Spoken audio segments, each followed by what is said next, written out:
গল্পের সেকাল একালে আপনাদেরকে স্বাগত। যদি চ্যানেলটা পছন্দ হয়ে থাকে তাহলে লাইক, কমেন্ট আর প্রচুর শেয়ার করতে ভুলবেন না। চ্যানেলটা অতি অবশ্যই সাবস্ক্রাইব করুন আর সঙ্গে বেল আইকনটাও প্রেস করুন। গল্পের সেকাল একালে আজকের নিবেদন বিভূতিভূষণ বন্দ্যোপাধ্যায়ের পথের পাঁচালী। আজ ষষ্ঠ পর্ব। গ্রামে বারোয়ারি চড়ক পুজোর সময় আসিল। গ্রামের বৈদ্যনাথ মজুমদার চাঁদার খাতা হাতে বাড়ি বাড়ি চাঁদা আদায় করিতে আসিলেন। হরিহর বলিল, না খুড়ো, এবার আমরা 1 টাকা চাঁদা ধরাটা অন্যায্য হয়েছে। 1 টাকা দেবার কি আমার অবস্থা? বৈদ্যনাথ বলিলেন, না হে না, এবার নীলমণি হাজরার দল। এরকম দলটি এই অঞ্চলে কেউ চোখেও দেখে নাই। এবার পালপাড়ার বাজারে মহেশ একরার বালক কীর্তনের দল গাইবে, তার সঙ্গে পাল্লা দেওয়া চাই চাই। বৈদ্যনাথ এমন ভাব দেখাইলেন যেন নিশ্চিন্দপুরবাসীগণের জীবন মরণ এই প্রতিযোগিতার সাফল্যের ওপর নির্ভর করিতেছে। অপু একটা কঞ্চি টানিতে টানিতে বাড়ি ঢুকিয়া বলিল, পাকা কঞ্চি বাবা, তোমার ভালো কলম হবে। ডোবার ধারের বাসতলায় পড়েছিল, কুড়িয়ে আনলাম। পরে সে হাসি মুখে সেটা কতকটা উঁচু করিয়া তুলিয়া দেখাইয়া বলিল, হবে না বাবা তোমার কলম? কেমন পাকা না? চড়কের আর বেশি দেরি নাই। বাড়ি বাড়ি গাজনের সন্ন্যাসী নাচিতে বাহির হইয়াছে। দুর্গা ও অপু আহার নিদ্রা ত্যাগ করিয়া সন্ন্যাসী দলের পিছনে পিছনে পাড়ায় পাড়ায় ঘুরিয়া বেড়াইল। অন্য অন্য গৃহস্থ বাড়ি হইতে পুরনো কাপড় দেয়, চাল দেয়, কেউ বা ঘড়া দেয়। তাহারা কিছুই দিতে পারে না 2টো চাল ছাড়া। এই জন্য তাহাদের বাড়ির এ দল কোনো বাড়ি আসে না। 10-12 দিন সন্ন্যাসী নাচনের পর চড়কের পূর্বরাত্রে নীলপূজা আসিল। নীলপূজার দিন বৈকালে একটা ছোট খেজুর গাছে সন্ন্যাসীরা কাটা ভাঙে। এবার দুর্গা আসিয়া খবর দিল, প্রতি বৎসরে সে গাছটাতে এবার কাটা ভাঙা হইবে না। নদীর ধারে আরেকটা গাছ সন্ন্যাসীরা এবার পূর্ব হইতেই ঠিক করিয়াছে। পাড়ার ছেলেদের সঙ্গে দল বাঁধিয়া দুর্গা অপু সেখানে গিয়া জোটে। তারপর কাটা ভাঙার নাচ হইয়া গেলে সকলে চড়ক তলাটাতে একবার বেড়াইতে যায়। খেজুরের ডাল দিয়া নীলপূজার মণ্ডপ ঘিরিয়াছে। চড়কতলার মাঠে শেওড়া বন ও অন্যান্য জঙ্গল কাটিয়া পরিষ্কার করা হইয়াছে। সেখানে ভুবন মুখুজ্জিদের বাড়ির মেয়েদের সঙ্গে দেখা হইল। রানী, পুটু, টুনি, এদের বাড়িতে কড়া শাসন আছে। দুর্গার মতো টোটো করে যেখানে সেখানে বেড়াইবার হুকুম নাই। অতি কষ্টে বলিয়া কহিয়া ইহারা চড়কতলা পর্যন্ত আসিয়াছে। টুনু বলিল, আজ রাত্রে সন্ন্যাসীরা শ্মশান জাগাতে যাবে। রানী বলিল, আহা, তা বুঝি আর জানি নে। একজন মরা হবে, তাকে বেঁধে নিয়ে যাবে শ্মশানের সেই ছাতিমতলায়, তাকে আবার বাঁচাবে, তারপর মরার মুন্ড নিয়ে আসবে, ছড়া বলতে বলতে আসবে, ওরা সব মন্তর জানে। পরে হাসিয়া বলিল, কেমন চমৎকার এবার গোষ্ঠবিহারীর পুতুল হয়েছে নীলুদা। দাসকুমারের বাড়ি দেখে হাসলাম। দেখিসনি রানু? পুটি বলল, সত্যিকারের মরা মুন্ডুরা নিবি? নয়তো কি, অনেক রাত্রে যদি আসিস তো দেখতে পাবি। চল ভাই, আমরা বাড়ি যাই, আজ রাত জাগাটা ভালো নয়। আয় রে অপু, দুর্গা দিদি আয়। অপু বলিল, কেন ভালো নয় রানু দিদি? কি হবে আজ রাতে? রানু বলিল, সে কথা বলতে নেই, তুই আয় বাড়ি। অপু গেল না, কিন্তু দুর্গা ওদের দলের সঙ্গে চলিয়া গেল। তারপর হঠাৎ মেঘ করিল, সন্ধ্যার অন্ধকার মেঘে ঘনীভূত করিয়া তুলিল। অপু বাড়ি ফিরিতেছে, পথে জনপ্রাণী নাই। সন্ধ্যা হইতে শ্মশানের ও পাড়ার মুন্ডের গল্প শুনিয়া তাহার কেমন ভয় ভয় করিতেছে। মোড়ের বাসবনের কাছে আসিয়া মনে হইল কিসের যেন কটুগন্ধ বাহির হয়। সে দ্রুত পদে চলিতে লাগিল। আরেকটুখানি গিয়া ন্যাড়া ঠাকুমার সঙ্গে দেখা। ন্যাড়া ঠাকুমার নীলপুজোর নৈবেদ্য হাতে চড়কতলার পুজো দিতে যাইতেছে। অপু অন্ধকারে প্রথমটা চিনতে পারে নাই, পরে চিনিয়া বলিল, কিসের গন্ধ বেরিয়েছে ঠাকুমা? বুড়ি বলল, আজরা সব বেরিয়েছেন কি না, তারই গন্ধ আর কি। অপু বলল, কারা ঠাকুমা? কারা আবার? শিবের দল বল, সন্ধ্যেবেলা ওদের নাম করতে নেই। রাম রাম রাম রাম। অপুর গায়ে কাটা দিয়া উঠিল। চারিধারে অন্ধকার সন্ধ্যা, আকাশে কালো মেঘ, বাসবন, শ্মশানের গন্ধ, শিবের অনুচর, ভূতপ্রেত, ছোট ছেলের মন বিস্ময়ে, ভয়ে, রহস্যে, অজানা অনুভূতিতে ভরিয়া উঠিল। সে আতঙ্কে সুরে বলিল, আমি কি করে বাড়ি যাব ঠাকুমা? বুড়ি বকিয়া উঠিল, তা এত রাত করা কেন বাপু আজকের দিনে? এসো আমার সঙ্গে, নীলপুজোর থালাখানা দিয়ে আসি, তারপর দেখিয়ে দেবো। ধন্যি যাও। বারোয়ারি তলায় ঘাস চাচিয়া প্রকাণ্ড বাঁশের মেরাব বাঁধিয়া শামিয়ানা টাঙানো হইয়াছে। যাত্রার দল আসে আসে, এখনও পৌঁছে নাই। সন্ধ্যা উত্তীর্ণ হয়ে গেলে লোকে বলে, কাল সকালে গাড়িতে আসিবে। সকাল চলিয়া গেলে বৈকালের আশায় থাকে। অপু স্নানাহার বন্ধ হইবার উপক্রম। রাত্রে অপুর ঘুম হয় না। বাঁধ ভাঙা বন্যার স্রোতের মতো কৌতূহল ও খুশি যে কি প্রবল উত্তম উচ্ছ্বাস। বিছানায় ছটফট এপাশ ওপাশ করে, যাত্রা হবে, যাত্রা হবে, যাত্রা হবে। মায়ের বারণ আছে, অত বড় মেয়ে পাড়া ছাড়িয়া কোথাও না যায়। দুর্গা চুপি চুপি গিয়া দেখিয়া আসিল, রাজলক্ষ্মীর কাছে আসরসজ্জা ও বাঁশের গায়ে ঝুলানো লাল নীল কাগজের অভিনবত্ব সম্বন্ধে গল্প করে। অপুর মনে হয় যে ৫৫ তলায় সে দুবেলা কড়িখেলা করে সেই তুচ্ছ অত্যন্ত পরিচিত সামান্য স্থানটাতে আজবাকাল নীলমণি হাজরার দলের যাত্রার মতো একটা অভূতপূর্ব অবাস্তব ঘটনা ঘটিবে, এও কি সম্ভব? কথাটা যেন তাহার বিশ্বাসই হয় না। হঠাৎ শুনিতে পাওয়া যায় আজ বিকেলেই দল আসবে। এক ঝলক রক্ত যেন বুক হইতে নাচিয়া চলকাইয়া একেবারে মাথায় উঠিয়া পড়ে। কোমরপাড়ার মোড়ে দুপুরের পর হইতেই সকল ছেলের সঙ্গে দাঁড়াইয়া থাকিবার পর দূরে একখানা গরুর গাড়ি তাহার চোখে পড়িল। সাজের বাক্স বোঝাই গাড়ি, ১, ২, ৩, ৪, ৫ খানা। পটু একে একে আঙুল দিয়া গুনিয়া খুশির স্বরে বলিল, অপুদা, আমরা এদের পিছনে পিছনে বাসায় এসে দেখি, যাবি? সাজের গাড়িগুলোর পিছনে দলের লোকেরা যাইতেছে, সকলের মাথায় টেরিকাটা, অনেকে জুতো হাতে। পটু একজন দাড়িওয়ালা লোককে দেখাই কহিল, এই বোধহয় রাজা সাজে, না অপুদা? আকাশ বাতাসের রং একেবারে বদলাইয়া গেল। অপু মহা উৎসাহে বাড়ি ফিরিয়া দেখে তাহার বাবা দাওয়ায় বসিয়া কি লিখিতেছে ও গুনগুন করিয়া গান করিতেছে। সেভাবে যাত্রা আসিবার কথা তাহার বাবাও জানিতে পারিয়াছে, তাই এত স্ফূর্তি। উৎসাহে হাত নাড়িয়া বলে, সাজ একেবারে ৫ গাড়ি বাবা, এরকম দল? হরিহর শিষ্যবাড়ি বিলি করিবার জন্য কাগজে কবচ লিখিতেছিল। মুখ তুলিয়া বিস্ময় সুরে বলে, কিসের সাজ রে খোকা? অপু আশ্চর্য হইয়া যায়, এত বড় ঘটনা বাবার জানা নাই? বাবাকে সে নিতান্ত কৃপার পাত্র বিবেচনা করে। সকালে উঠে অপুকে গাড়ি পটিতে বসিতে হয়। খানিক পরে সে কাঁদো কাঁদোভাবে বলে, আমি বাড়িয়ারতের দলে যাব, সকলে যাচ্ছে, আমি এখন বুঝি পড়বো, এখনই যদি যাত্রা আরম্ভ হয়? তাহার বাবা বলে, পড়ো পড়ো, এখন বসে পড়ো, যাত্রা আরম্ভ হলে ঢোল বাজবার শব্দ তো শুনতে পাওয়া যাবে, তখন না হয় যেও। পৌর বয়সের ছেলে, নিজে সব সময় আজকাল বিদেশে থাকে, অল্প দিনের জন্য বাড়ি আসে, ছেলেকে চোখ ছাড়া করতে মন চায় না। অভিমানের আগের অপুর চোখ দিয়ে জল পড়তে থাকে। সে কান্না ভরা গলায় আবার শুভঙ্করী শুরু করে মাস মাহিনা যার যতদিন তার পরদরে। কিন্তু সকালে যাত্রা বসে না, খবর আসে ওবেলা বসিবে। ওবেলা অপু মায়ের কাছে যাইয়া কাঁদো কাঁদোভাবে বাবার অত্যাচারের কাহিনী আনুপর্বিক বিবেচনা করে। সর্বজয়া আসিয়া বলে, দাও না গো ছেলেটাকে ছেড়ে, বছরকার দিনটা তোমার ৯ মাস বাড়িতে না থাকি, বছরে আরও একদিনের পড়াতে একেবারে তক্কলঙ্কার ঠাকুর হয়ে উঠবে কিনা। অপু ছুটি পায়। সারা দুপুর তাহার বারোয়ারি তলায় খাটে। বৈকালে যাত্রা বসিবার পূর্বে বাড়িতে খাবার খাইতে আসিল। বাবার রোয়াকে বসে কবচ লিখিতেছে। অন্যদিন এ সময় তাহাকে বাবার কাছে বসিয়া পড়িতে হয়, পাছে ছেলে চটিয়া যায়, এই ভয়ে তাহার বাবা তাহাকে খুশি রাখিবার জন্য কৌতুক আয়োজন করে। বলে, খোকা, চট করে সিলেটে লেখানো দেখি। ওই ভূত, বাপরে। অপু সব উদ্ভট ধরনের কথা শুনিয়া হাসিয়া খুন হয়, তাড়াতাড়ি লিখিয়া আনিয়া দেখায়। বলে, বাবা, এইটা হয়ে গেলে আমি কিন্তু চলে যাব।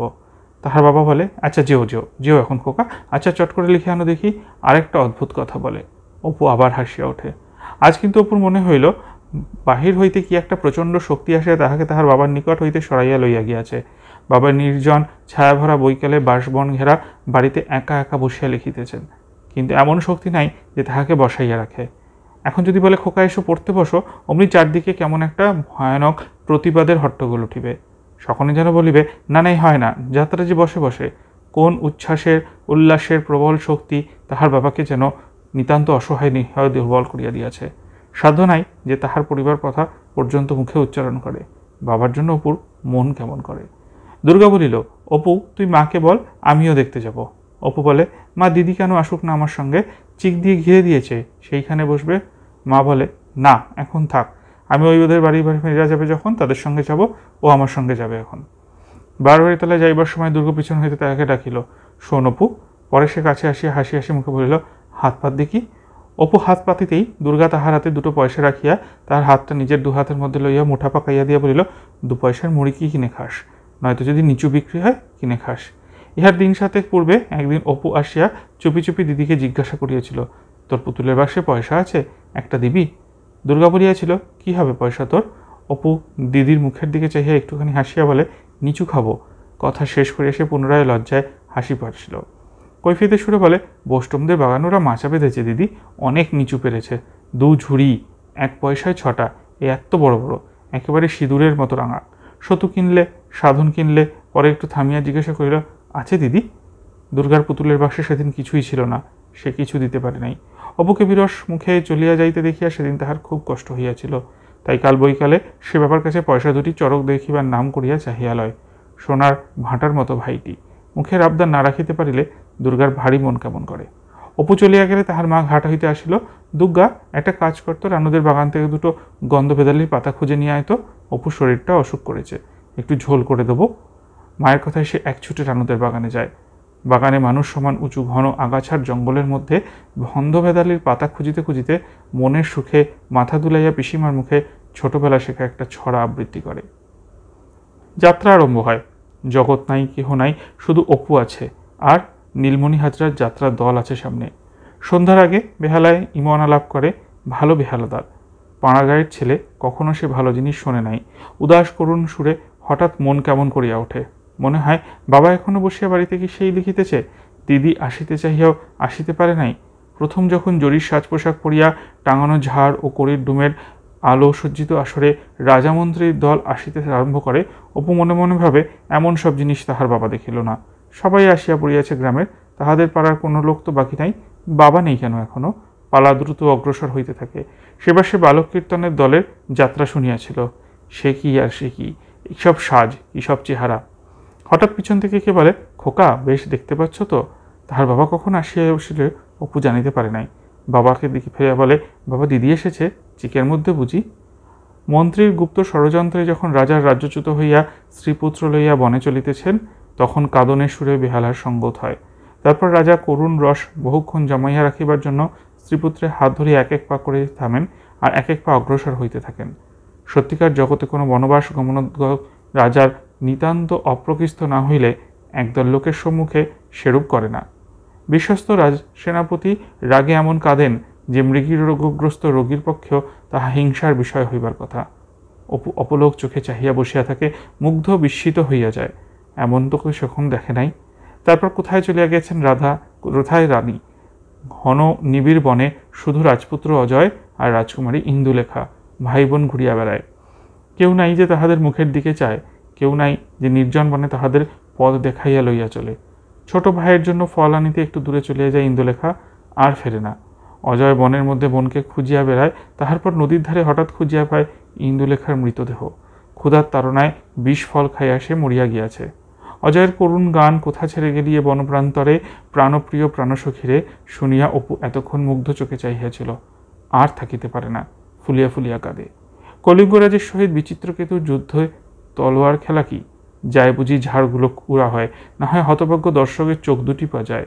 রব ওঠে ঝাড় সামলে, কিন্তু অদ্ভুত যুদ্ধ কৌশল সব বাঁচাইয়া চলে ধন্য বিচিত্রকেতু। মধ্যে অনেকক্ষণ ধরিয়া জুরির দীর্ঘ গান ও বেহালার কর্ষদ একসময় অপুকে তাহার বাবা ডাকিয়া বলে, ঘুম পাচ্ছে, বাড়ি যাবে খোকা? ঘুম? সর্বনাশ, না সে বাড়ি যাবে না। বাহির হইয়া তাহার বাবাকে বলে, এই 2 পয়সা রাখো বাবা, কিছু কিনে খেও, আমি বাড়ি গেলাম। অপুর ইচ্ছায় সে 1 পয়সার পান কিনিয়া খাইবে।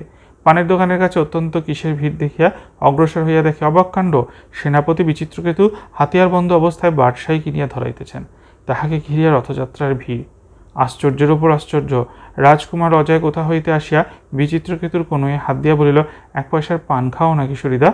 রাজপুত্রের প্রতি সেনাপতির বিশ্বস্ততার নিদর্শন দেখা গেল না। হাত ঝাড়া দিয়ে বলিল, যা, অত পয়সা নেই। ওবেলা সাবানখানা যে দুজনে মাখলে আমাকে কি বলেছিলে? রাজপুত্র পুনরায় বলিল, খাও না কিশোরীদা, আমি কিছু বুঝি না তখন তোমাকে। বিচিত্রকেতু হাত ছাড়াইয়া চলিয়া গেল। অপুর সমবয়সী হবে, টুকটুকে, বেশ দেখতে, গানের গলা বড় সুন্দর। অপু মুগ্ধ হইয়া তাহার দিকে চাহিয়া থাকে, বড় ইচ্ছা হয় আলাপ করিতে। হঠাৎ সে কিসের টানে সাহসী হইয়া আগাইয়া যায়, একটু লজ্জার সুরে বলে, পান খাবে? অজয় একটু অবাক হয়ে বলে, তুমি খাওয়াবে? নিয়ে এসো না। দুজনে ভাব হইয়া যায়। ভাব বলিলে ভুল হয়, অপু মুগ্ধ অভিভূত হইয়া যায়। ইহাকেই সে এতদিন মনে মনে চাহিয়া আসিয়াছে, এই রাজপুত্র অজয়কে।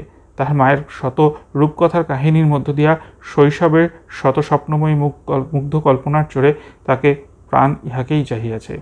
এই চোখ, এই মুখ, এই গলার স্বর, ঠিক সে যাহা চায় তাহাই। অজয় জিজ্ঞাসা করে, তোমাদের বাড়ি কোথায় ভাই?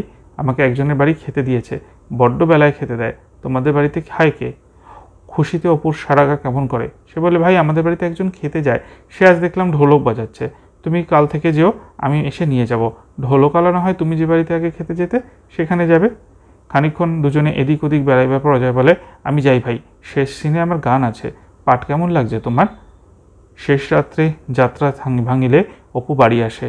পথে আসিতে আসিতে যে যেখানে কথা বলে তাহার মনে হয় যাত্রার একটো হইতেছে।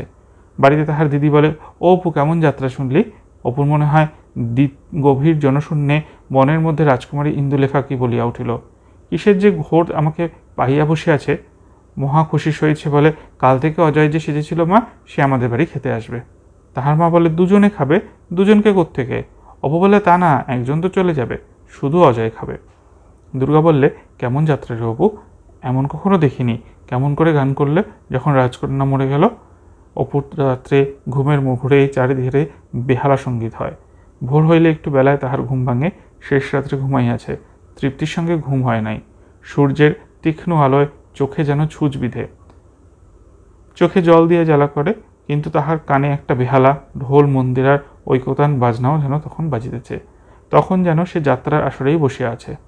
ঘাটের পথে যাইতে পাড়ার মেয়েরা কথা বলিতে বলিতে যাইতেছে। অপুর মনে হইল কেহ ধীরাবতী, কেহ কলিঙ্গ দেশের মহারানী, কেহ রাজপুত্র অজয়ের মা বসুপতি।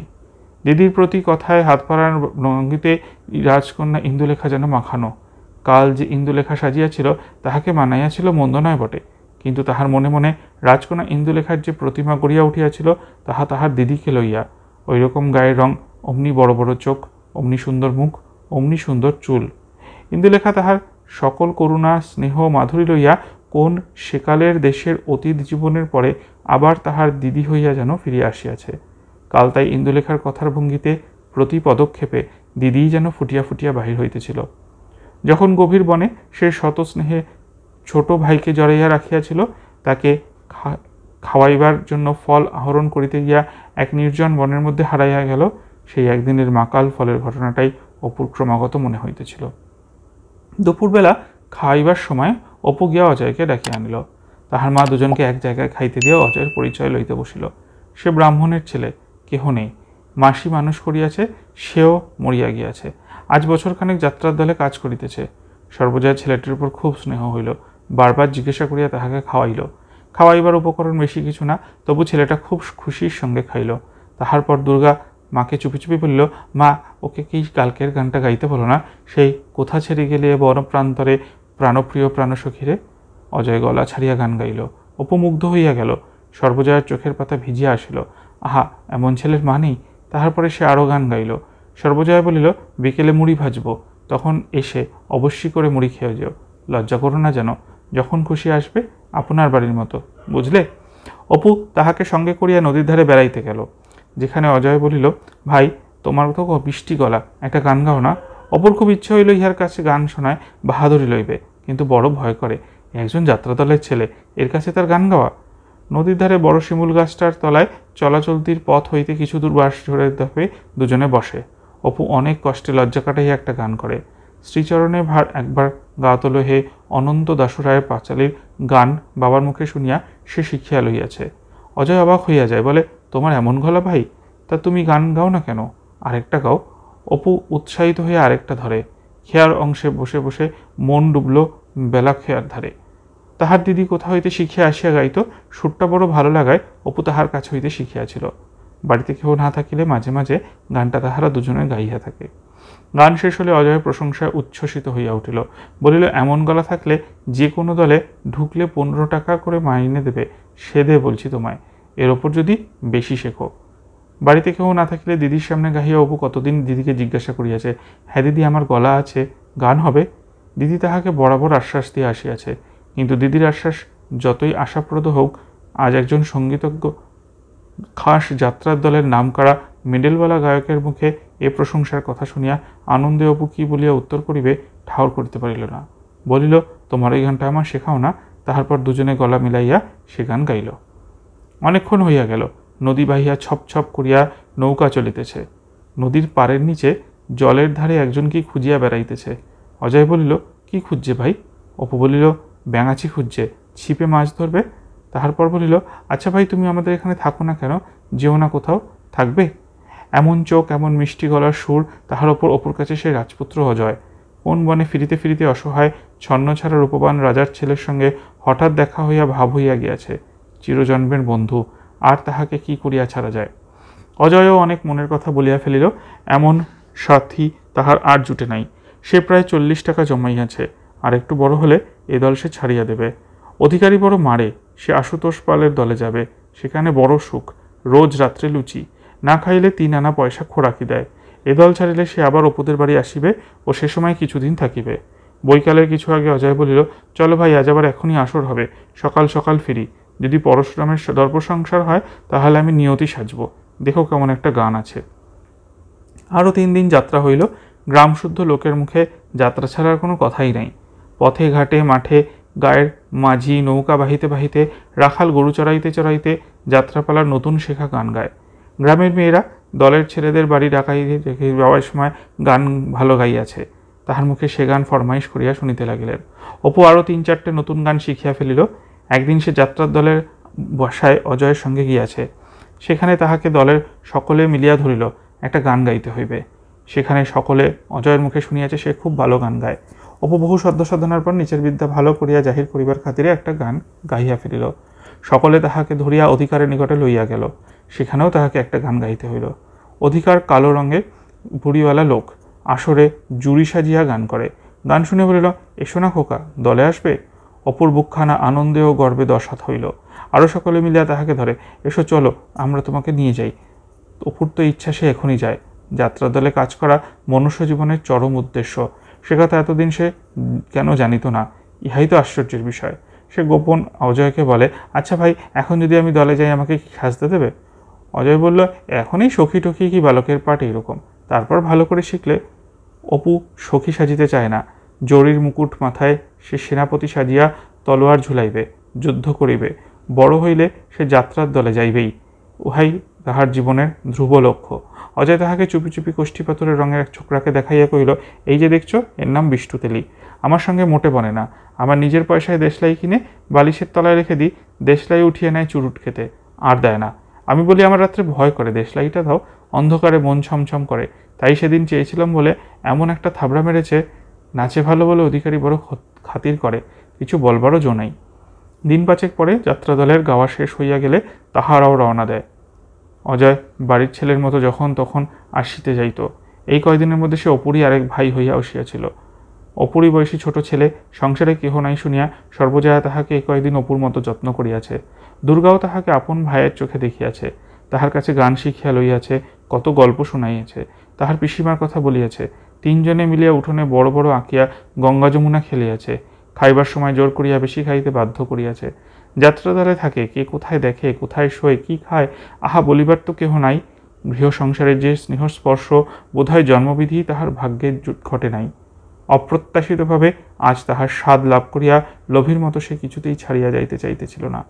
যাইবার সময় সে হঠাৎ পুটুলি খুলিয়া কষ্টে সঞ্চিত 5টা টাকা বাহির করিয়া সর্বজয়ার হাতে দিতে গেল।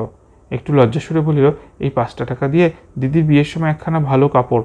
সর্বজয়া বলিল, না বাবা না, তুমি মুখে বলিলে এই খুব হইল, টাকা দিতে হবে না, তোমার এখন টাকার কত দরকার, বিয়ে থা করে সংসারই হতে হবে। তবু সে কিছুতেই ছাড়ে না। অনেক বুঝাইয়া তবে তাহাকে নিরস্ত করিতে হইল। তাহার পর সকলে উহাদের বাড়ির দরজার সামনে খানিকটা পথ পর্যন্ত তাহাকে আগাইয়া দিতে আসিল। যাইবার সময় সে বারবার বলিয়া গেল, দিদির বিয়ের সময় অবশ্য করে যেন তাহাকে পত্র দেওয়া হয়। গাবতলায় ছায়ায় তাহার সুকুমার বালক মূর্তি ভাটশেওড়া ঝোপের আড়ালে অদৃশ্য হইয়া গেল। হঠাৎ সর্বজয়ার মনে হলো, বড্ড ছেলে মানুষ, আহা এই বয়সে বেরিয়েছে নিজের রোজগার করতে, আমার ওপর যদি ওই রকম হতো। মাগো, প্রথম প্রথম যখন হরিহর কাশী হইতে আসিল তখন সকলে বলিত তাহার ভবিষ্যৎ বড় উজ্জ্বল। এ অঞ্চলে ওরকম বিদ্যা শিখিয়া কেহ আসে নাই। তাহার বিদ্যার সুখ্যাতি সকলের মুখে ছিল। সকলে বলিত সে এইবার একটা কিছু করিবে। সর্বজয়া ভাবিত শীঘ্রই উহারা তাহার স্বামীকে ডাকাইয়ে একটা ভালো চাকরি দেবে। কিন্তু মাসের পর মাস, বৎসরের পর বৎসর করিয়া বহুকাল চলিয়া গেল। অর্ধরাত্রির মাথার কোনো জরির পোশাক পরা ঘোড়সওয়ার সভামণ্ডিত পদের নিয়োগপত্র লইয়া ছুটিয়া আসিল না, বা আরব্য উপন্যাসের দৈত্য কোনো মণিখচিত মায়াপ্রসাদ আকাশ বাহিয়া উড়াইয়া আনিয়া তাহাদের ভাঙা ঘরে বসাইয়া দিয়া গেল না, বরং সে ঘরের পোকাকাটা কবার দিন দিন আরও জীর্ণ হইতে চলিল, কড়িকাঠ আরও ঝুলিয়া পড়িতে চলিল। আগে যাওয়া ছিল, এখন থাকিতেছে না, তবু সে আশা একেবারেই ছাড়ে নাই। হরিহর বিদেশ হইতে আসিয়া প্রতিবারই একটা না একটা আশার কথা এমনভাবে বলে যেন সব ঠিক হয়ে যাবে, অল্পমাত্র বিলম্ব আছে, অবস্থা ফিরিল বইলা, কিন্তু হয় কই। জীবন বড় মধুময় শুধু এই জন্য যে এই মাধুর্যের অনেকটাই স্বপ্ন ও কল্পনা দিয়ে পড়া। হোক না স্বপ্ন মিথ্যে, কল্পনা বাস্তবতার লেশ শূন্য, নাইবা থাকিল সবসময় তাহাদের পিছনে সার্থকতা। তাহারই বা যে জীবনের শ্রেষ্ঠ সম্পদ, তাহারা আসুক, জীবনে অক্ষয় হোক তাহাদের আসন, তুচ্ছ সার্থকতা, তুচ্ছ লাভ। হরিহর বাড়ি হইতে গিয়াছে প্রায় 2-3 মাস। টাকা কড়ি খরচপত্র অনেক দিন পাঠায় নাই। দুর্গা অসুখে ভুগিতেছে একটু বেশি, খায় দায় অসুখ হয়, দুদিন একটু ভালো থাকে, হঠাৎ একদিন আবার হয়। সর্বজয়া মেয়ের বিবাহের জন্য স্বামীকে প্রায়ই তাগাদা দেয়। স্বামীকে দিয়া 2-3খানা পত্র নরেন্দ্রের পিতা রাজ্যেশ্বর বাবুর নিকট লিখিয়াছে। সেদিকের আশাও সে এখনও ছাড়ে নাই। হরিহর বলে, তুমি কি খেপলে নাকি? ও সকল বড় লোকের কাণ্ড, রাজ্যেশ্বর কাকা কি আর আমাদের পুজবেন? তবু সর্বজয়া ছাড়ে না, বলে, লিখুন আরেকখানা, লিখেই দেখো না, নীরেন তো পছন্দই করে গিয়েছে। 2-1 মাস চলিয়া যায়, বিশেষ কোনো উত্তর আসে না। আবার সে স্বামীকে পত্র লিখিবার তাগাদা দিতে শুরু করে। এবার হরিহর যখন বিদেশে যায় তখন বলিয়া গিয়াছে, এইবার সে এখান হইতে উঠিয়া অন্যত্র বাস করিবার একটা কিছু ঠিক করিয়াই আসিবে। পাড়ার একপাশে নিকোনো পুছনো ছোট খড়ের ঘর 2-3খানা, গোয়ালে হৃষ্টপুষ্ট দুগ্ধবতী গাভী বাঁধা, মাচা ভরা বিচালি, গোলা ভরা ধান, মাঠের ধারের মটর ক্ষেতের তাজা সবুজ গন্ধ খোলা হাওয়ায় উঠান দিয়া বহিয়া যায়। পাখি ডাকে, নীলকণ্ঠ, বাবুই শ্যামা। অপু সকালে উঠিয়া বড় মাটির ভারে দোয়া 1 পাত্র সফেন কালো গায়ের দুধের সঙ্গে গরম মুড়ির ফলার খাইয়া পড়িতে বসে। দুর্গা ম্যালেরিয়ায় ভোগে না, সকলেই জানিত, সকলেই খাতির করে, আর সে পায়ের ধুলা লয়। গরিব বলিয়া কেউ তুচ্ছতাচ্ছিল্য করে না, শুধুই স্বপ্ন দেখে। দিন নাই রাত নাই, সর্বজয়া শুধুই স্বপ্ন দেখে। তাহার মনে হয় এতকাল পরে সত্য সত্যিই একটা কিছু লাগিয়া যাইবে। মনের মধ্যে কে যেন বলে, কেন এতদিন হয় নাই, কেন এতকাল পরে? সেই ছেলেবেলাকার দিনে জামতলায় সজনেতলায় ঘুরিবার সময় হইতে সেজুতির আলপনা আঁকা মন্ত্রের সঙ্গে এই স্বাদ যে তাহার মনে জড়াইয়া আছে। লক্ষ্মীর আলতাপড়া পায়ের দাগ আঁকা আঙিনায় শ্বশুরবাড়ির ঘর সংসার পাতাইবে, এরকম ভাঙা পুরনো কোঠা বাসবন কে চাহিয়েছিল? দুর্গা একটা ছোট্ট মানকচু কোথা হইতে জোগাড় করিয়া আনিয়া রান্নাঘরে ধর্না দিয়া বসিল থাকে। মাহা বলে, কি হলো দুর্গা, আজ কি বলে ভাত খাবি? কাল সন্ধ্যেবেলাও তো জ্বর এসেছে। দুর্গা বলে, তা হোক মা, জ্বর বুঝি, একটু তো মোটে শীত করলো, তুই এই মানকচুটা দিয়ে এই দুটো ভাত। তার মা বলে, যা, অসুখ হয়ে তোর খাই খাই বড্ড বেড়েছে, আজকাল যদি ভালো থাকিস তো পরশু দেবো বরং। অনেক কাকুতি মিনতির পর না পারিয়া শেষে দুর্গা মানকচু তুলিয়া রাখিয়া দেয়। খানিকটা চুপ করিয়া বসিয়া বলে, আপন মনে বলে, আজ খুব ভালো আছি, আজ আর জ্বর আসবে না, আমি দুবেলা 2খানা রুটি আর আলু ভাজা খাবো। একটু পরে হাই ওঠে, সে জানে ইহা জ্বর আসিবার পূর্ব লক্ষণ। তবুও সে মনকে বোঝায়, হাই উঠুক, এমনিতে কত হাই ওঠে, জ্বর আর হবে না। ক্রমে শীত করে, রৌদ্রে গিয়া বসিতে ইচ্ছা করে। সে রৌদ্রে না গিয়া মনকে প্রবোধ দেয় যে শীত বোধ হওয়া স্বাভাবিক শারীরিক ব্যাপার, জ্বর হইতে এর কোনো সম্পর্ক নাই। কিন্তু কোনো প্রবোধ খাটে না। রৌদ্র না পড়িতে পড়িতে জ্বর আসে, সে লুকাইয়া গিয়া রৌদ্রে বসে, পাছে মাটের পায়। তাহার মন হু হু করে, ভাবে জ্বর জ্বর ভাব ভেবে এরকম হচ্ছে, সত্যি সত্যি জ্বর হয় নাই। রাঙা রোদ শ্যাওলাধরার ভাঙা পাঁচিলের গায়ে গিয়া পড়ে, বৈকালের ছায়া ঘন হয়। দুর্গার মনে হয় অন্যমনস্ক হইয়া থাকিলে জ্বর চলিয়া যাইবে। অপুকে বলে, বস দেখি একটু আমার কাছে, আয় গল্প করি। একদিন 8 বছর ঘন বর্ষার রাতে সে অপু মতলব আটিয়া শেষ রাত্রে পিছনে সেজু ঠাকুরদের বাগানে তাল কুড়াইতে গিয়েছিল। হঠাৎ দুর্গার পায়ে পট করিয়া একটা কাটা ফুটিয়া গেল। যন্ত্রণা পিছু হটিয়া বাপাখানা যেখানে রাখিল, বাপায়ও পট করিয়া আরেকটা কাটা। সকালবেলা দেখা গেল, পাছে রাত্রে তাহারা কেউ তাল কুলাইয়া এলায়, এই জন্য সতু তালতলার পাতে সোজা করিয়া সারি সারি বেলকাটা পুঁতিয়া রাখিছিল। আরেকদিন যা আশ্চর্য ব্যাপার, কোথা হইতে সেদিন এক বুড়া বাঙাল মুসলমান একটা বড় রংচং করা কাজ বাসানোর টিনের বাক্স লইয়া খেলা দেখাইতে আসে। ওপাড়ার জীবন চৌধুরীর উঠোনে সে খেলা দেখাইতেছিল। দুর্গা পাশেই দাঁড়িয়েছিল, তাহার পয়সা ছিল না, আর সকলে 1-1 পয়সা দিয়া বাক্সের গায়ে একটা চোঙের মধ্যে দিয়ে কী সব দেখিতেছিল। বুড়া মুসলমানটি বাক্স বাজাইয়া সুর করিয়া বলিতেছিল, তাজ বিপিকে রোজা দেখো, হাতি বাক্য লড়াই দেখো। এক একজনের দেখা শেষ হইলেই যেমন সে চোঙা হইতে চোখ সরাইয়া লইতেছিল, অমনি দুর্গা তাহাকে মহা আগ্রহের সাথে জিজ্ঞাসা করিল, কি দেখলি রে ওর মধ্যে, সব সত্যিকারের? সে কি অপূর্ব ব্যাপার দেখিয়াছি, তাহারা তাহা বলিতে পারে না। কি সে সব? সকলের দেখা একে একে হইয়া গেল, দুর্গা চলিয়া যাইতেছিল।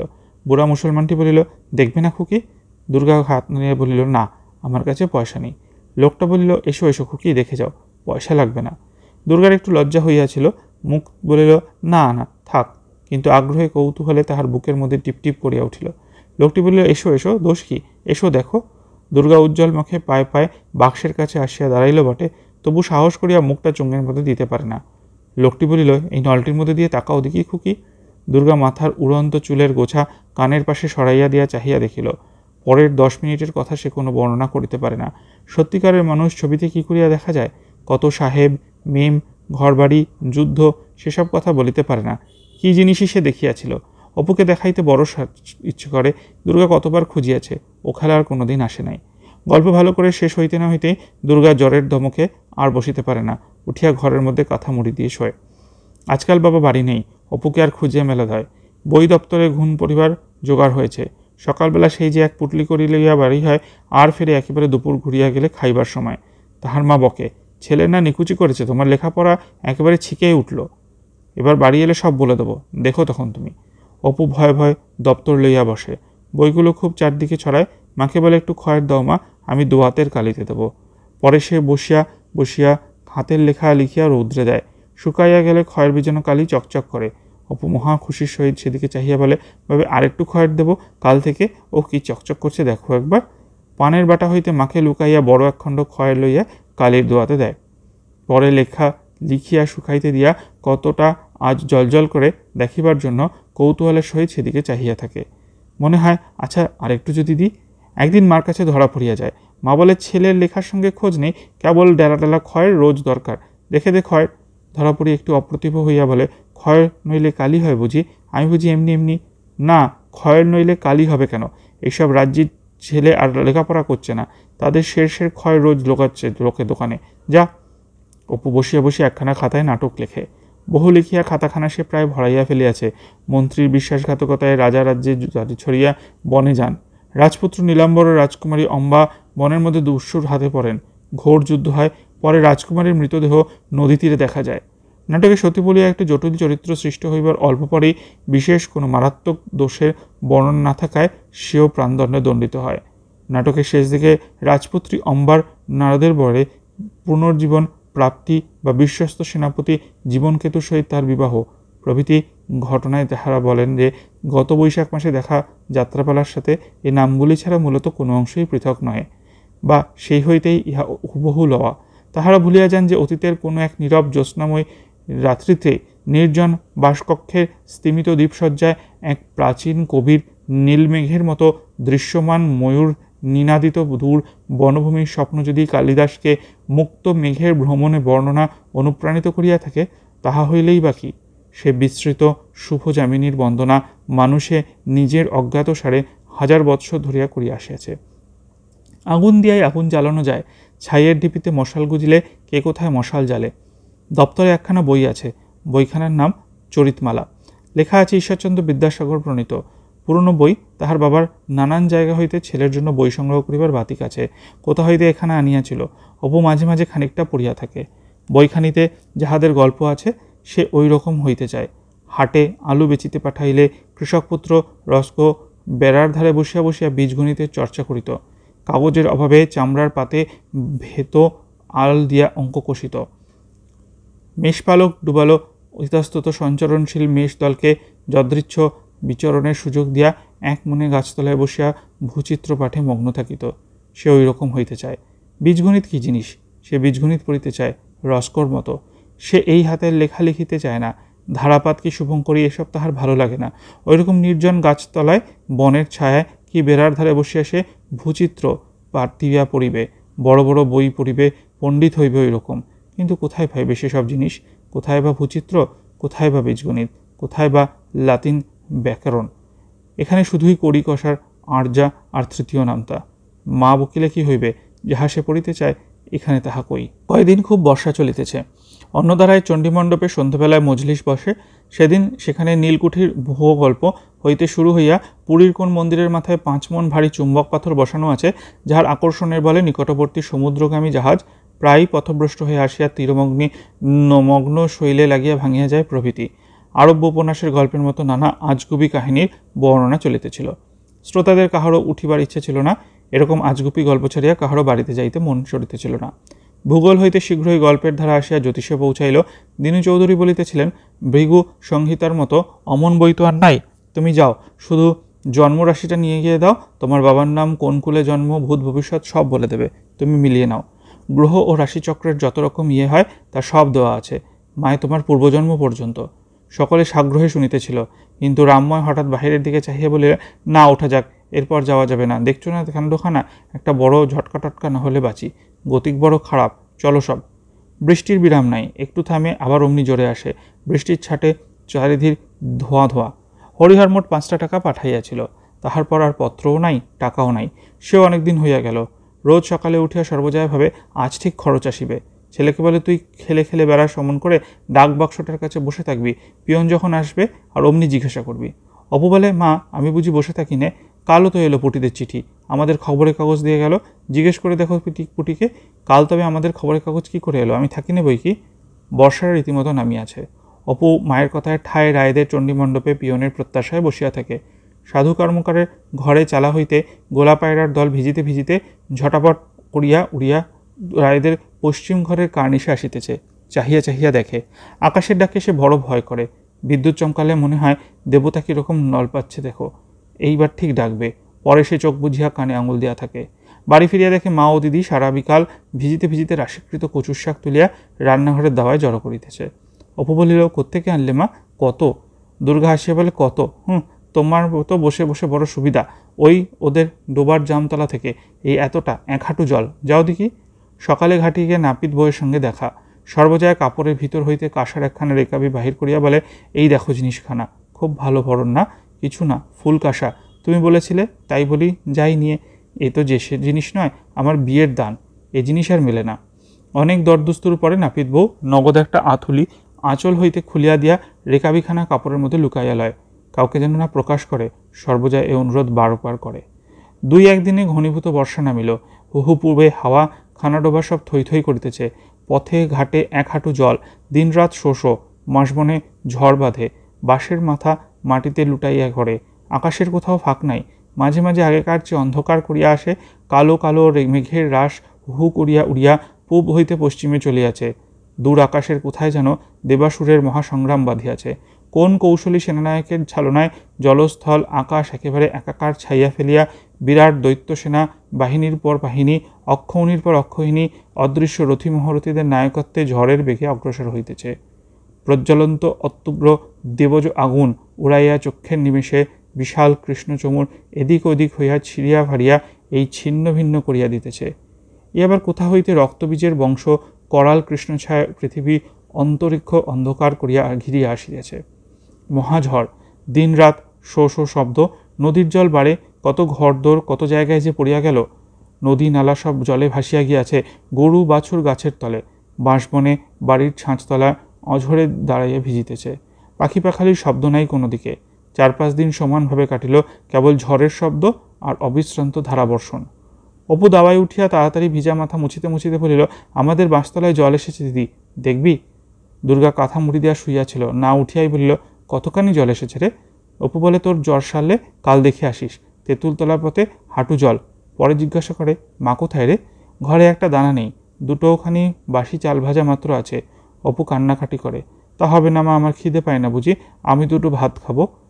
তার মা বলে, লক্ষ্মী মানিক আমার ওরকম করে, অনেক রগড়ে চাল ভাজা মেখে দেবো, রাতবো কেমন করে, দেখছিস না কেমন সেওটা করছে, উনুনের মধ্যে 1 উনুন জল যে।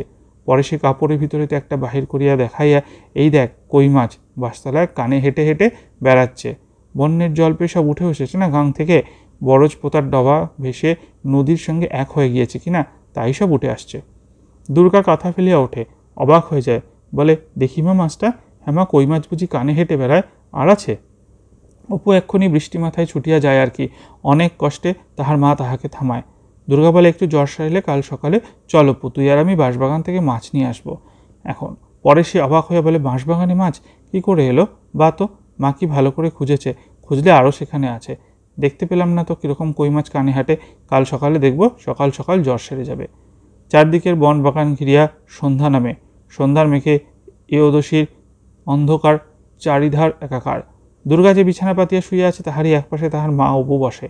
সর্বজয়া ভাবে, আজ যদি এক্ষুনি একখানা পত্তর আসে নীরেন বাবাজির, কি জানি তা হতে আর সে আর পারে না।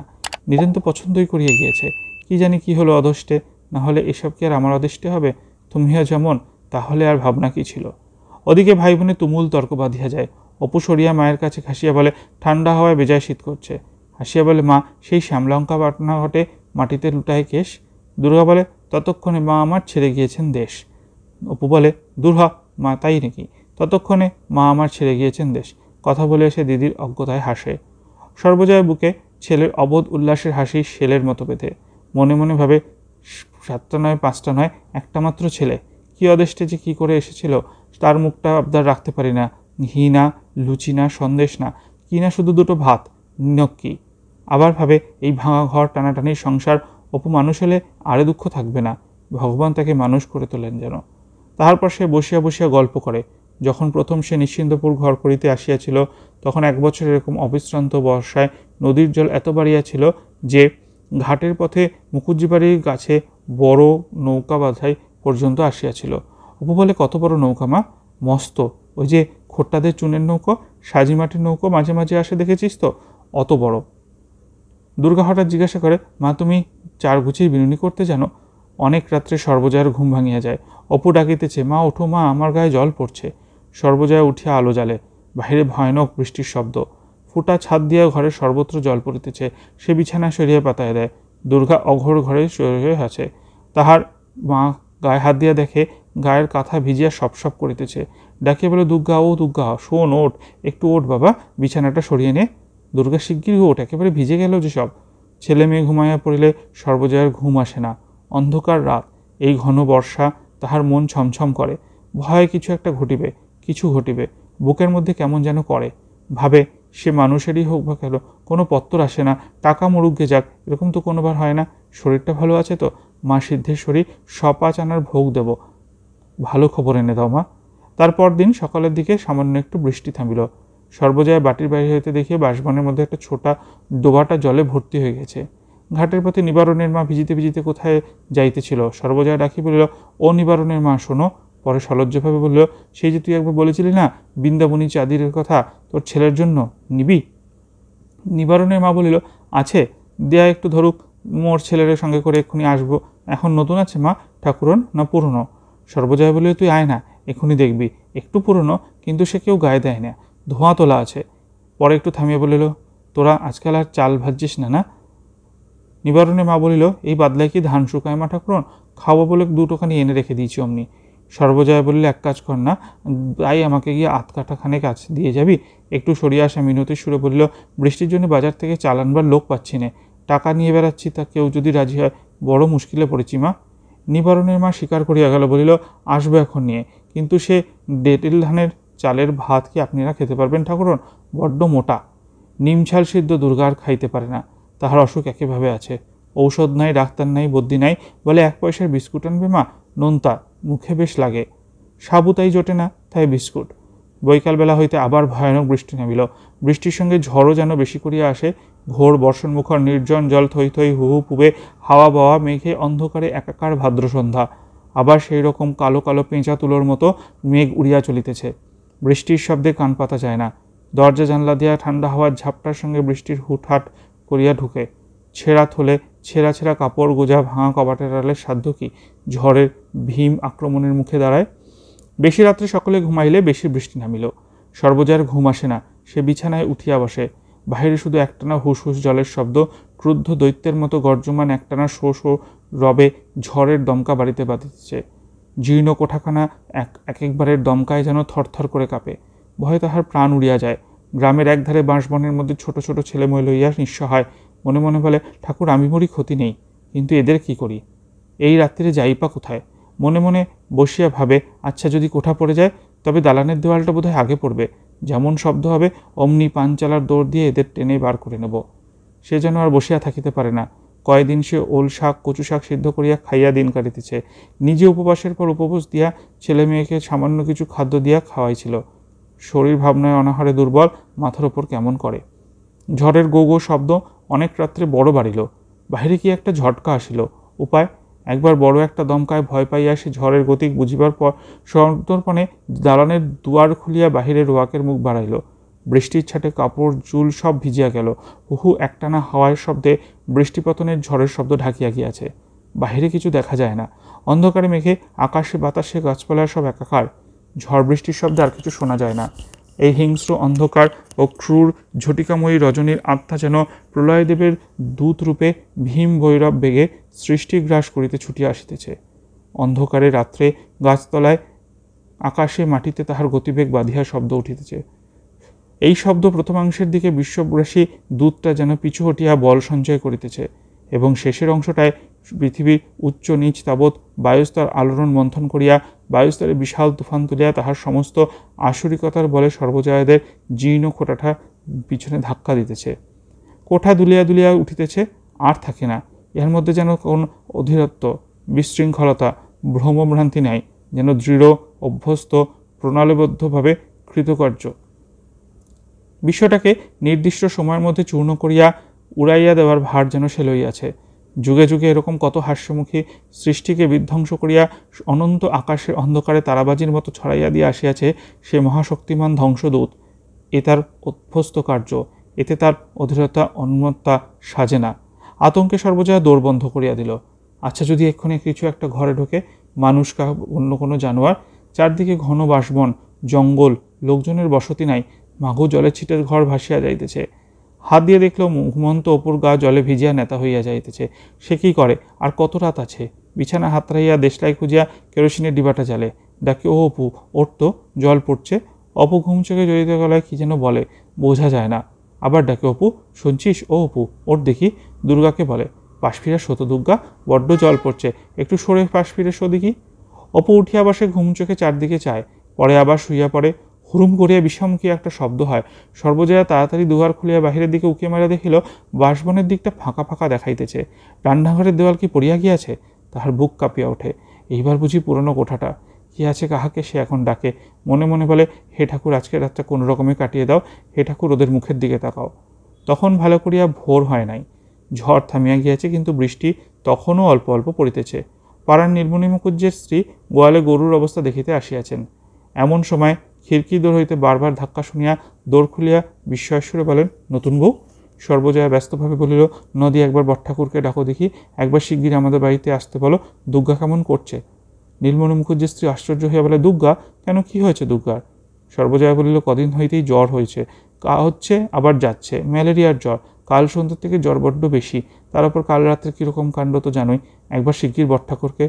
তাহার বিশস্ত্র কেশ, রাত জাগা রাঙা রাঙা চোখের কেমন দিশাহারা চাহিনী দেখিয়া নীলমণি মুখুজ্জের স্ত্রী বলে, ভয় কি বউ? দাঁড়াও, আমি এক্ষুনি ডেকে দিচ্ছি। চল, আমিও যাচ্ছি। কাল আবার রাত্রে গোয়ালের চালখানা পড়ে গেল। বাবা, কাল রাত্রির মতো কাণ্ড আমি তো কখনো দেখিনি। শেষ রাত্রে সব উঠে গরু টরু সরিয়ে রেখে আবার শুয়েছে কিনা।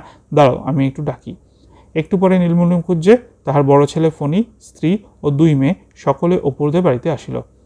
রাত্রির অন্ধকারে সেই দৈত্যটা যেন সারা গ্রামখানা দলিত পৃষ্ঠ মথিত করিয়া দিয়া আকাশপথে অন্তর্হিত হইয়াছে। ভাঙা গাছের ডাল, পাতা, চালের খড়, কাঁচা বাঁশ পাতা, বাঁশের কঞ্চির পথ ঢাকিয়া দিয়াছে। ঝড়ে বাঁশ নুইয়া পথ আটকাইয়া রহিয়াছে। ফণি বলিল, দেখেছেন বাবা কাণ্ডখানা? সেই নবাবগঞ্জের পাকা রাস্তা থেকে বিলিতি চটকা গাছটার পাতা পুড়িয়ে এনেছে। নীলমণি মুখুজ্জের ছোট ছেলে একটা মরা চড়ুই পাখি বাঁশতলা ভিতর হইতে টানিয়া বাহির করিল। দুর্গার বিছানার পাশে অপু বসিয়া আছে। নীলমণি মুখুজ্জে ঘরে ঢুকিয়া বলিল, কি হয়েছে বাবা অপু? অপুর মুখে উদ্বেগের চিহ্ন। বলিল, দিদি কী সব বকছিল জ্যাঠামশাই? নীলমণি বিছানার পাশে বসিয়া বলিল, দেখি হাতখানা, জ্বরটা একটু বেশি। আচ্ছা, কোনো ভয় নেই ফণি, তুমি একবার চট করে নবাবগঞ্জে চলে যাও দেখি, শরৎ ডাক্তারের কাছে, একবারে ডেকে নিয়ে আসবে। পরে তিনি দেখলেন, দুর্গা, ও দুর্গা। দুর্গার অঘোর আচ্ছন্ন ভাব, সারা শব্দ নাই। নীলমণি বলিলেন, এই ঘরধরের অবস্থা তো বড্ড খারাপ, জল পরে কাল রাত্রে ভেসে গিয়েছে। তা বৌমা, লজ্জার কারণ কি? আমাদের ওখানে না হয় উঠলেই হতো। হরিহরটারও কাণ্ডজ্ঞান হলো না এই জীবনে। এই অবস্থায় এরকম ঘরদর সারানোর একটা ব্যবস্থা না করে যে কী করছে তাও জানি না। চিরকালটা ওর সমান গেল। তাহার স্ত্রী বলিলেন, ঘর সারাবে কি? খাবার নেই ঘরে, নইলে কি এরকম আতান্তরে ফেলে কেউ বিদেশে যায়? আহা, রোগা মেয়েটা কাল সারা রাত ভিজেছে, একটু জল গরম করতে দাও, ওই জানলাটা খুলে দাও তো ফণি। একটু বেলায় নবগঞ্জ হইতে শরৎ ডাক্তার আসিলেন। দেখিয়া শুনিয়া ঔষধের ব্যবস্থা করিলেন। বলিয়া গেলেন যে বিশেষ কোনো ভয়ের কারণ নেই, জ্বর বেশি হইয়াছে, মাথায় জলপট্টি নিয়মিতভাবে দেওয়ার বন্দোবস্ত হইল।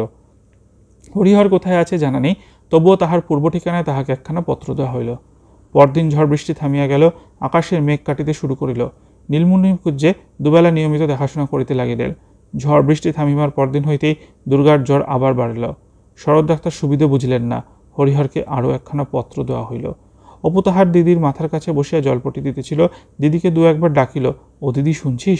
কেমন আছিস দিদি? দুর্গার কেমন আচ্ছন্ন ভাব, ঠোঁট নড়িতেছে, কি যেন আপন মনে বলিতেছে, ঘোর ঘোর। অপু কানের কাছে মুখ লইয়া গিয়া দু একবার চেষ্টা করিয়াও কিছু বুঝিতে পারিল না। বৈকালের দিকে জ্বর ছাড়িয়া গেল। দুর্গা আবার চোখ মিলিয়া চাহিয়াতে পারিল না। এতক্ষণ পরে ভারী দুর্বল, চিচি করিয়া কথা বলিতেছে, ভালো করিয়া না শুনিলে বোঝা যায় না কি বলে। মা গৃহকার্যে উঠিয়া গেলে অপু দিদির কাছে বসিয়া রহিল। দুর্গা চোখ তুলিয়া তাহার দিকে চাহিয়া বলিল, বেলা কত রে? অপু বলিল, বেলা এখনও অনেক আছে, রোদ্দুর উঠেছে আজ, দেখেছিস দিদি? এখনও আমাদের নারকেল গাছের মাথায় রোদ্দুর রয়েছে। খানিকক্ষণ দুজনেই কোনো কথা বলে না। অনেক দিন পর রৌদ্র ওঠাতে অপুর ভারী আহ্লাদ হইয়াছে।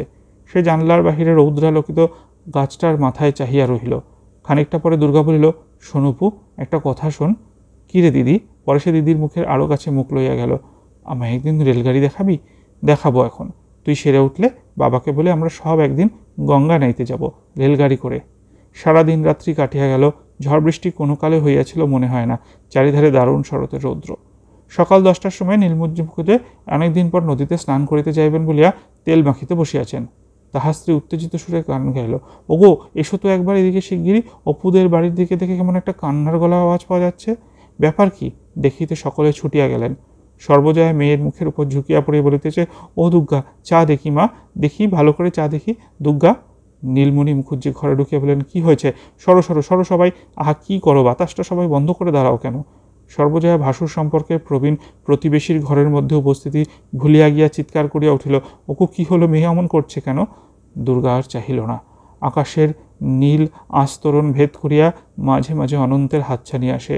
পৃথিবীর বুক থেকে ছেলেমেয়েরা চঞ্চল হইয়া ছুটিয়া গিয়া অনন্ত নীলিমার মধ্যে ডুবিয়া নিজেদের হারাইয়া ফেলে। পরিচিত ও গতানুগতিক পথের বহুদূর পারে কোন পথহীন পথে দুর্গার অশান্ত চঞ্চল প্রাণের বেলায় জীবনের সেই সর্বাপেক্ষা বড় অজানার ঢাক আসিয়া পৌঁছাইছে। তখন আবার শরৎ ডাক্তারকে ডাকা হইল। বলিলেন, ম্যালেরিয়ার শেষ টেস্টটা আর কি, খুব জ্বরের পর যেমন বিরাম হয়েছে আর অমনি হার্ট ফেল করে। ঠিক এরকম একটা কেস হয়ে গেল সেদিন 10 ঘড়ায়। আধ ঘন্টার মধ্যে পাড়ার লোকে উঠান ভাঙিয়া পড়িল। হরিহর বাড়ি চিঠি পায় নাই।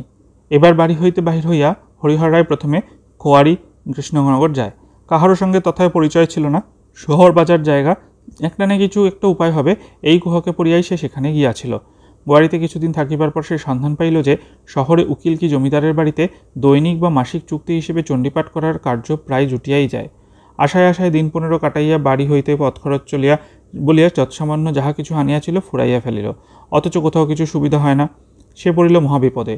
অপরিচিত স্থান, কেউ একটা পয়সা দিয়ে সাহায্য করে এমন নাই। খোড়ে বাজারের যে হোটেলটিতে ছিল, পয়সা ফুরাইয়া গেলে সেখান হইতে বাহির হইয়া গেল। একজনের নিকট শুনিল স্থানীয় হরিসভায় নবাগত অভাবগ্রস্ত ব্রাহ্মণপতিকে বিনামূল্যে থাকিতে ও খাইতে দেওয়া হয়। অভাব জানাইয়া হরিসভার একটা কুঠুরির একপাশে থাকিবার স্থান পাইল বটে, কিন্তু সেখানে বড় অসুবিধা। অনেকগুলো নিষ্কর্মা গাঁজাখোর লোক রাত্রিতে সেখানে আড্ডা করে। প্রায় সমস্ত রাত্রি হৈ হৈ করিয়া কাটিয়া যায়। এমনকি গভীর রাত্রিতে এক একদিন এমন ধরনের স্ত্রীলোকের যাতায়াত দেখিতে লাগিল যাহাদের ঠিক হরিমন্দির দর্শন প্রার্থিনী ভদ্রমহিলা বলিয়া মনে হয় না। অতি কষ্টে দিন কাটাইয়া সে শহরের বড় বড় উকিল ও ধনী গৃহস্থের বাড়ি ঘুরিতে লাগিল। সারাদিন ঘুরিয়া ঘুরিয়া অনেক রাত্রে ফিরে এক একদিন দেখিতে তাহার স্থানটিতে তাহারই বিছানাটা লইয়া একজন অজ্ঞাত কুলশীল ব্যক্তি নাক ডাকাইয়া ঘুমাইতেছে। হরিহর কয়েকদিন বাড়ির বারান্দায় শুইয়া কাটাইল। প্রায় এরূপ হওয়াতে ইহা লইয়া গাঁজাখোর সম্প্রদায় সহিত তাহার একটু বচসা হইল। পরদিন প্রাতে তাহার হরিসভার সেক্রেটারির কাছে গিয়া কি লাগাইল কে জানে। সেক্রেটারিবাবু নিজ বাড়ি হইতেই হরিহরকে ডাকাইয়া পাঠিলেন। বলিলেন, তাহাদের হরিসভায় 3 দিনের বেশি থাকবার নিয়ম নেই, সে যেন অন্যত্র বাসস্থান লেখাইয়া লয়। সন্ধ্যার পর জিনিসপত্র লইয়া হরিহরকে হরিসভার বাড়ি হইতে বাহির হইতে হইল। খোড়ে নদীর ধারে অল্প একটু নির্জন স্থানে পুটুলিটা নামাইয়া রাখিয়া নদীর জলে হাত মুখ ধুইল। সারাদিন কিছু খাওয়া হয় না। সেদিন একটা কাঠের গোলাকে বসিয়ে শ্যাম বিষয়ে গান গড়িয়েছিল। গোলার অধিকারী 1 টাকা প্রণামী দেয়। সেই টাকাটি হইতে কিছু পয়সা ভাঙাইয়া বাজার হইতে মুড়ি ও দই কিনিয়া আনিল। খাবার গলা দিয়ে যেন নামে না। মাত্র দিন 10 সম্বল রাখিয়া সে বাড়ি হইতে বাহির হইয়াছে। অদ্য প্রায় 2 মাসের ওপর হইয়া গেল। এ পর্যন্ত একটা পয়সা পাঠাতে পারে নাই। এতদিন কি করিয়া তাহাদের চলিতেছে। অপু বাড়ি হইতে আসিবার সময় বারবার বলিয়া দিয়াছে তাহার জন্য একখানা পদ্মপুরাণ কিনিয়া লইয়া বাড়িয়া যেতে। ছেলে বই পড়িতে বড় ভালোবাসে। মাঝে মাঝে সে যে বাপের বাক্স দপ্তর হইতে লুকাইয়া বই বাহির করে পড়ে তাহা হরিহর বুঝতে পারে। বাক্সের ভিতর অনাড়ি হাতের হেলাছাড়া করা থাকে। কোন বই বাবা বাক্সে কোথায় রাখে ছেলে তাহা জানে না।